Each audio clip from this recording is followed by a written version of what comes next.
Hello అండి అందరికీ. ఈరోజు రాజ్మా గుడాలు ప్రిపేర్ చేస్తున్నాను. ఇది చాలా హెల్తీ ఫుడ్ అండి. మీకు కూడా నచ్చుతుంది, ట్రై చేయండి ఒకసారి. ముందుగా రాజ్మాని క్లీన్గా వాష్ చేసుకొని కుక్కర్లో వేసుకొని అవి మునిగేంత వరకు వాటర్ పోసి కొంచెం సాల్ట్ వేసి ఉడకబెట్టుకోవాలి.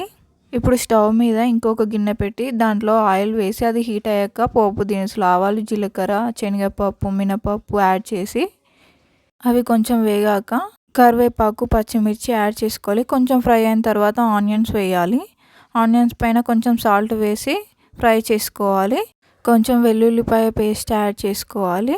కొంచెం పసుపు వేసుకొని ఉడకబెట్టుకున్న రాజ్మా యాడ్ చేసుకోవాలి. అది కొంచెం కలుపుకొని కొబ్బరి పొడి యాడ్ చేసుకోవాలి. ఒక 2 మినిట్స్ ఫ్రై అయిన తర్వాత కొత్తిమీర వేసుకుంటే ఎంతో రుచికరమైన రాజ్మా గుడాలు ready. Thank you for watching. Video నచ్చితే లైక్ చేయడం మర్చిపోకండి.